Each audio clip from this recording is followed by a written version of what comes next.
नमस्कार दोस्तों, अभी आपने देखा कि इजराइल ने जिस तरह से हिजबुल्लाह की, मैं वो ये नहीं बोलूँगा कि बैक तोड़ दी, उनका नीचे वाला एरिया सारा ही फोड़ दिया है। उनके वहाँ पर 3000 से ज़्यादा लोगों को मार दिया गया है या उनका पिछवाड़ा ही फाड़ दिया गया है। क्या आपको नहीं लगता कि जो स्ट्रेटजी इजराइल की है, मोदी जी ने बहुत बड़ी गलतियां करी हैं भारत में। हमने सर्जिकल स्ट्राइक करी, लेकिन उसके बाद क्या हुआ? कुछ नहीं हुआ। वो वापस आते हैं हमारे यहाँ पर, कोई ना कोई गोलीबारी कर देते हैं, बॉम्ब फेंक दिया, कभी हमारे सिक्योरिटी फोर्सेस को मार दिया। यानी कि क्रॉस बॉर्डर जो एस्केलेशन है टेररिस्ट की, वो बढ़ती जा रही है। लेकिन इजराइल क्या करता है? हिजबुल्लाह ने हल्का सा धमकी दिया, सारे के सारे ऑपरेटिव्स को मार दिया गया। इतना ब्यूटीफुल ऑपरेशन। और आज इंडियंस ने मुझे पूछना शुरू कर दिया कि सुमित जी, ये जो मोदी जी ने किया सर्जिकल स्ट्राइक, बहुत अच्छा किया, उसके बाद क्या? एक क्रिटिकल क्वेश्चन है, क्या हमने सर्जिकल स्ट्राइक जो 2 बार करे है वो इनफ है, या हमें भी कुछ और एग्रेसिव एक्शंस लेने की जरूरत थी? मोदी जी ने चूक कर दी। Shouldn't we have adopted something sustainable, relentless approach जिस तरह इजराइल करता है, एक मिलिट्री ऑपरेशंस वो करता है हिजबुल्लाह के अगेंस्ट, ईरान के अगेंस्ट। वो ईरान में जाकर उसने हमास के कॉकरोच को मार दिया, कुछ कहीं भी छोड़ा नहीं है। बड़ी कैलकुलेटिव मूव है। क्या भारत को ये काम नहीं करने चाहिए थे? अब आप देखिए, सितंबर 18, 2016 इंडियन आर्मी जाती है, सर्जिकल स्ट्राइक करके आती है पाकिस्तान के अंदर। पीओके के अंदर जाकर हम वहां पर एक ऐसे वहां पर उग्रवादियों को 72 हुरों के पास भेज के आते हैं, क्योंकि वो यहां पर आकर उन्होंने भारत में 19 इंडियन सोल्जर्स को मारा था। वही काम 2019 में बालाकोट हुआ, तो हमने भी पुलवामा का अटैक लिया। अटैक जो पाकिस्तान ने करवाया था, 40 हमारे सीआरपीएफ के जवान मारे गए थे, हमने बालाकोट किया, 300 कॉकरोच मार कर आ गए, बड़े खुश हो गए। दोनों जो अटैक्स करे हमारे भारत की मीडिया ने तो क्वेश्चन मार्क लगाए, लेकिन दुनिया ने सराहा कि ऐसा ही काम होना चाहिए, आपको डिसाइसिव एक एक्शंस लेने पड़ेंगे। उसके बाद क्या हुआ? जैसे इजराइल ने, जैसे ही उनको पता लगता है कि भाई हिजबुल्लाह वाले इजराइल के ऊपर अटैक करने की प्लानिंग कर रहे हैं, उसने पहले ही उनको मरवा दिया, या कि मार दिया 3000। अभी आप सोच सकते हैं, 3000 ऑपरेटिव्स एक दिन में मारे गए। और उसके अगले दिन जो वॉकी टॉकी उन्होंने यूज करे वो भी सारे फट गए, वो भी मार दिए गए। उसके बाद उन्होंने फोन उठाया, फोन फट गया, टीवी खोला, टीवी फट गया। और भाई अब तो वो जो टोस्टर है उसको खोलने की कोशिश करते हैं कि भैया कहीं मैं ब्रेड निकालने की कोशिश करूं, मेरी ब्रेड ना बन जाए कहीं। तो ये तो हालत हो गई है हिजबुल्लाह वाले की। और हम क्या कर रहे हैं? हम हमेशा ही रिफ्रेन करते हैं कि पाकिस्तान को कुछ नहीं करना, वरना पाकिस्तान का जो एटम बम है वो हमारे ऊपर फेंक देंगे। डरते क्यों यार? आज तक पाकिस्तान ने कर क्या लिया? आप जाइए, घुसकर मार के आइए और दुनिया आपको सपोर्ट करेगी। आज इजराइल कॉकरोच मार रहा है गाजा में जाकर, 40,000 से ज्यादा लोग मारे गए हैं। क्या कर लिया दुनिया ने? आज उसने लेबनान में जाकर हिजबुल्लाह के सारे नेटवर्क को खत्म कर दिया। क्या कर लिया दुनिया ने? और मैं बार बार ये क्वेश्चन पूछ रहा हूं, क्या इंडिया को कॉन्टिन्यूअस स्ट्राइक्स नहीं करनी चाहिए थी पाकिस्तान में जाकर? क्या यही स्ट्रेटेजी जो इजराइल ने करी है, नो कॉम्प्रोमाइज पॉलिसी, क्या हमें यह काम नहीं करना चाहिए था? एक सिंपल क्वेश्चन है जो मुझे बार बार तंग कर रहा है। और इजराइल का फॉर्मूला क्या है? गेम सेट मैच, टूर्नामेंट खत्म। ट्रॉफी लेके घर पे आया था वो, ट्रॉफी होती है 3000 कॉकरोचों के सर। ये है इजराइल का एक ही तरीका, offensive against Hezbollah, any terrorist और एनी कंट्री। और एक एग्जाम्पल सेट कर दिया कि अगर कोई भी मेरे कंट्री की तरफ आंख उठाकर देखने की सोचेगा भी, उसके सोचने से पहले मैं उसको खत्म कर दूंगा। अटैक के बाद नहीं किया है, अटैक से पहले हिजबुल्लाह को खत्म कर दिया गया है। अब टैक्टिक देखिए, कोई सोच नहीं सकता था एक छोटा सा पेजर, उसके अंदर बैटरी है, बैटरी के साथ में एक छोटा बॉम्ब है। और सुना है एक लेडी है जिसने पूरे ऑपरेशंस को ये पूरा किया है, जिसने ये बॉम्ब्स का आइडिया दिया था। उसके बाद पेजर के बाद वॉकी टॉकी, और उसके बाद जाकर एयर स्ट्राइक। अभी वो वॉकी टॉकी के ब्लास्ट से उभरे नहीं हैं, अपने पेजर के ब्लास्ट से उभरे नहीं हैं, फोन के ब्लास्ट से उभरे नहीं हैं, जाकर एयर स्ट्राइक कर दी। जितने भी उनके डंप थे हिजबुल्लाह के, जहां पर मिसाइलें पड़ी थी, बॉम्ब पड़े थे, सब उड़ा दिए गए। पूरा एरिया बम्बार्ड कर दिया सदर्न लेबनान के अंदर। और साथ साथ में जो सीनियर लीडर हैं हिजबुल्लाह के, इब्राहिम अकील हो, अहमद वाबी हो, सबको मार भी दिया। बल्कि कॉकरोच भी गए, कॉकरोचों का जो सामान था वो भी गया। उनके जो जिस गटर में रहते हैं वो गटर भी फोड़ दिया है। अभी सुना है कि बैसाखियों पे चल रहे हैं, एक एक टांग टूटी पड़ी है सबकी, जो बच भी गए हैं। और ये नेतन्याहू क्या बोल रहे हैं, prime minister of Israel, if Hezbollah has not understood the message, I promise you they will understand what I am trying to tell them, कि ये बेवकूफ़ियाँ करनी बंद कर दो, तुम्हें मैं छोड़ने वाला नहीं हूँ।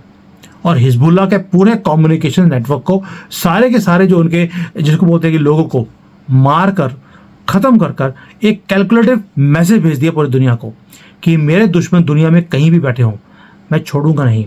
और भाई हमारे अज्ञात वीर 20-25 कॉकरोच मारकर आए पाकिस्तान में, उसके बाद क्या हुआ, चुप कर बैठे हैं जब से इलेक्शंस का रिजल्ट आया है।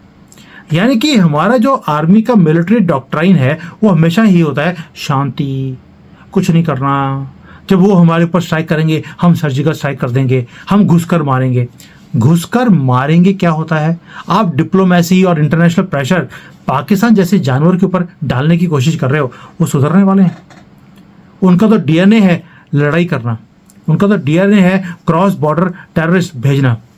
आप जितना मर्जी उनसे बोल दीजिए कि अगर वो दोस्ती का हाथ बढ़ाएंगे, अभी हमारे डिफेंस मिनिस्टर ने बोला है अगर पाकिस्तान उग्रवादियों को छोड़ दे, ये उग्रवाद का रास्ता छोड़ देगा, हम उन्हें गले मिलने को तैयार हैं। क्या आपने कभी ऐसी बातें इजराइल से सुनी है कि वो मुसलमानों के साथ गले मिलना चाहते हैं अगर वो ये बेवकूफ़ियाँ करनी छोड़ दें कि इजराइल को ख़त्म करना है? इजराइल को मालूम है इनका डीएनए है गंदे वाला, क्योंकि गंदी किताब पढ़ी है बचपन से।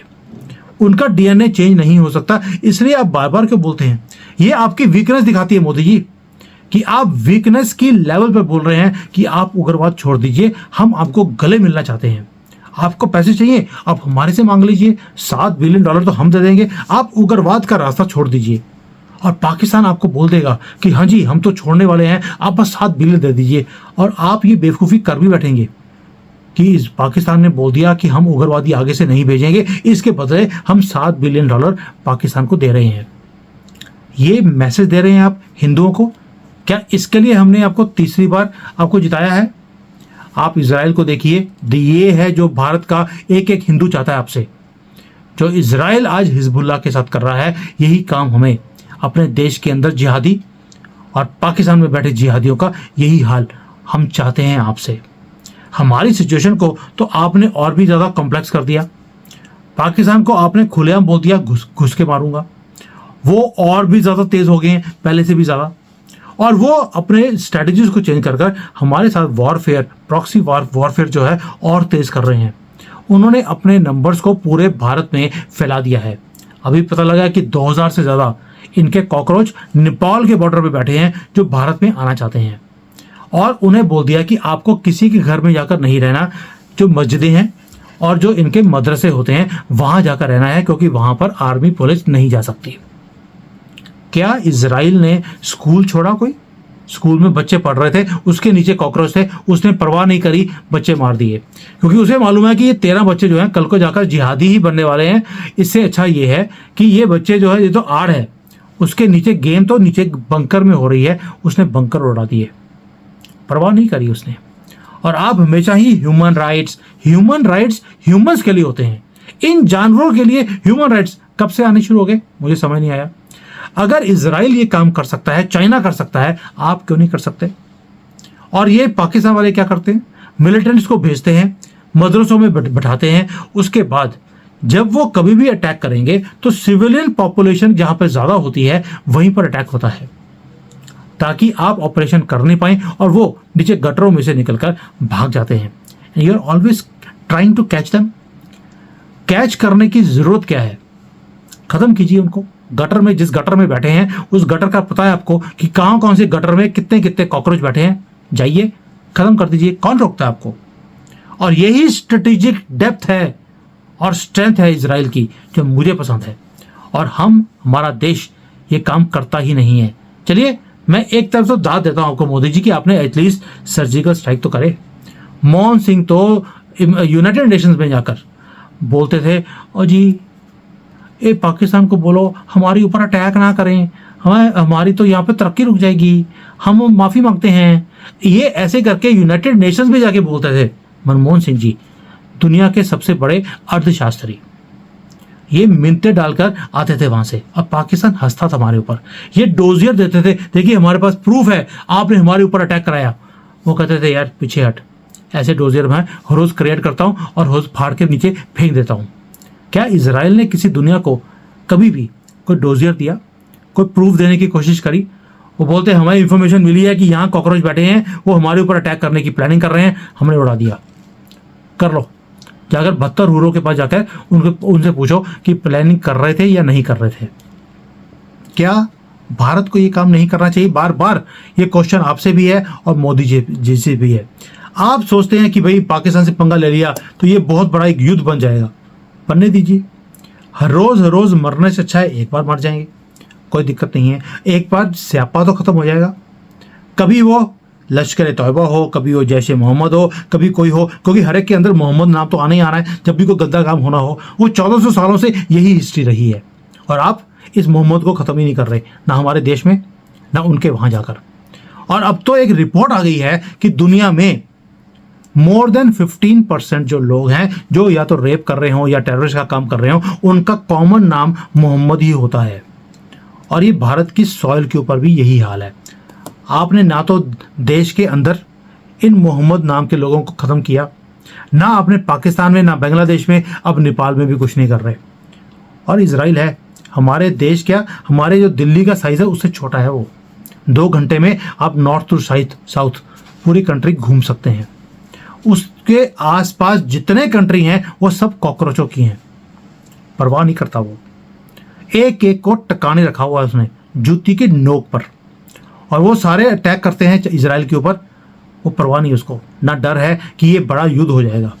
युद्ध होने से पहले उनके घर में घुसकर मार के आता है।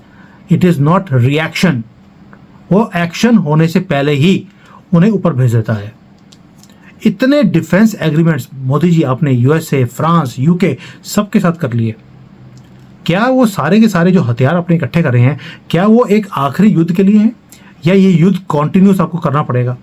और भाई हिंदुओं के साथ तो उन्होंने 1000 साल से हमारे से युद्ध छेड़ के रखा है, और हम आराम से बैठे हैं। मुझे आज तक समझ नहीं आया कि ये इतना डरपोकपन किस बात के लिए। इजराइल आपको हर रोज live lessons free of cost दे रहा है, चाइना आपको फ्री लेसन्स हर रोज दे रहा है, और वो क्या कर रहे हैं? पाकिस्तान वाले हमारे ऊपर साइबर अटैक भी कर रहे हैं, मिसाइलें फेंक रहे हैं, बॉम्ब फेंक रहे हैं, वो एग्रेसिव मिलिटेंट जो कैंपेन्स हैं वो शुरू कर दिए। और हम यहाँ पर पुरुषोत्तम राम बन के बैठे हैं क्योंकि हमें एक नोबेल प्राइज चाहिए। और भाई हम इतनी बड़ी कंट्री हैं, इतने एडवर्सरीज हमारे आसपास हैं। We are a nuclear country also. Pakistan अगर धमकी देता है कि मेरे पास न्यूक्लियर बॉम्ब है, तो आपके पास नहीं है क्या? डरते किस बात के लिए? आपको सिर्फ इजराइल वाली अप्रोच अपनानी है। हमारे पास इंटेलिजेंस है जो दुनिया की नंबर 1 तो नहीं है, वो तो पाकिस्तान की है, जिसको पता नहीं लगता कि उनके कंट्री में 2 दिन पहले एक मिसाइल आया था हमारा ब्रह्मोस, लेकिन उनकी नंबर 1 ISI को पता नहीं लगा। हमारे पास एक रॉ जैसी इतनी स्ट्रांग ऑर्गेनाइजेशन है, दोवाल जैसे आदमी उसको लीड करते हैं। क्या उनके जो टेरर ग्रुप्स हैं उसको हम उन्हीं के घर में जाकर ख़त्म नहीं कर सकते? What is the problem? भाई अगर आपको नहीं समझ आता कैसे करना है, हिजबुल्लाह इजराइल का कॉन्फ्लिक्ट देख लीजिए। वो क्लियर है कि इजराइल तब तक नहीं रुकेगा जब तक वो रीढ़ की हड्डी हिजबुल्लाह की तोड़ ना दे। गाजा में हमासियों की तो आज कैसी हालत है आपको पता ही है। दोस्तों ये सर्जिकल स्ट्राइक, ये खुशी का मोमेंट हो सकते हैं, परमानेंट इलाज नहीं है। परमानेंट इलाज एक ही है अगर आपको भारत को सेफ रखना है, और परमानेंट इलाज है बार बार पाकिस्तान का आपको इलाज करना पड़ेगा। इजराइल ने जो किया, आई सैल्यूट नेतन्याहू। इतना प्रेशर पूरी दुनिया का, अपनी कंट्री से भी वो आदमी पीछे नहीं हटा कि मुझे अपनी कंट्री और अपने कंट्री का एक एक आदमी उसको सेफ रखना है। उसके लिए मुझे किसी भी हद तक जाना पड़ेगा, मैं जाने को तैयार हूँ। और वो वेट नहीं करता कि उसके ऊपर अटैक हो, वो अटैक करता है और बाद में चैलेंज करता है उनको, आओ कोशिश करो मेरे ऊपर अटैक करने की। This is what is called strength. और ये चीज़ मोदी जी ने मिस करी है दोनों बार। आई होप अगली बार उनकी वेट नहीं करनी चाहिए हमें कि वो अटैक करेंगे। We have to attack continuously.